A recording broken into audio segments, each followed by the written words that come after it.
The sight of 100 migrants detained for deportation under Sir Keir Starmer's one-in, one-out scheme gives a sort of sharp edge to the summer's debate on migration. For the first time, we seem to be seeing arrests, busing to detention centres, and the beginnings of returns to France under a bilateral deal with Emmanuel Macron.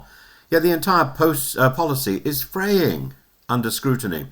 The promise is for every small boat migrant returned to France, Britain will accept one asylum seeker already waiting there with ties to the UK. In theory, this creates a safe and legal pathway and deters the dangerous crossings. The practice, however, is just over 100 people have been detained so far under this system, with officials insisting deportations will begin within weeks. Adverts will be plastered across camps in Calais and Dunkirk warning, get on a small boat and you will be deported. The hope is deterrence. The reality is that crossings hit 212 on a single Sunday, with hundreds more attempting the channel on Monday. Reform UK, Farage, the leader, has called the deal so minimal it makes no difference, arguing migrants have a 98% chance of staying and that the French aren't there to help us. He's right, of course. He proposes instead mass deportations, ripping up the Human Rights Act and quitting the ECHR. He's wrong, of course. That would place Britain alongside Russia and Belarus outside Europe's human rights framework. Senior voices include Lord Blunkett warn the public will turn on Starmer if he cannot show grip.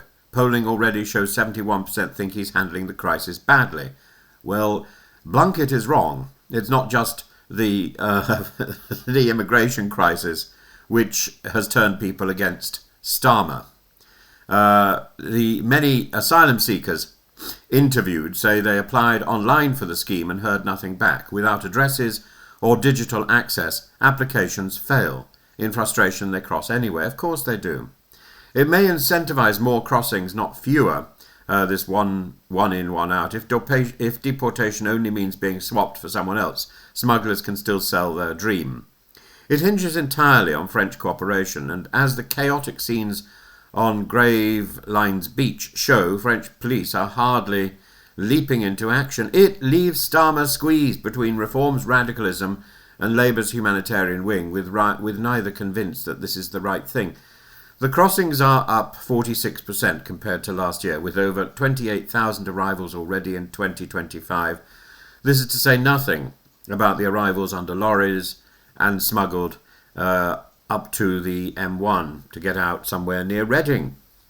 Hotels are closing, protests are mounting, and Reform is weaponising every failure. Yet Labour's plan is not nothing. It's the first bilateral structure with France to tie returns directly to legal intake. It is a start, but the numbers are too small, the optics too slow, and the narrative already dominated by Farage's absolutist language. Starmer has chosen to make migration his test of competence. That's rather stupid, given the fact that the Conservatives couldn't manage it. Neither can he. The detention of 100 migrants is a gesture of resolve, but gestures do not shift public opinion when the boats keep coming. There is only one solution, and that is an international one. If he's not prepared to do that, someone else will in the future, but he will not resolve this problem without repurposing, redesigning, rethinking the 1951 Refugee Convention. That is a starting point. As a lawyer, he ought to know that. There are bad laws, there are bad national laws, and there are bad international laws, or international laws that no longer have purpose, no longer do the job they were supposed to do. That is a time to meet together and to repurpose those laws, or to repurpose or to rethink those laws. Or indeed, if necessary, to scrap those laws and replace them with something entirely different. But I find it extraordinary that Priti Patel, who has a background in law, and Suella Braverman,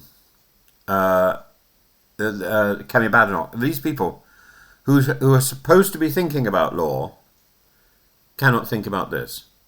That all of these people are so unbelievably blinded by the need to gerrymander among themselves and on this side of the channel, when the real issue is an international one.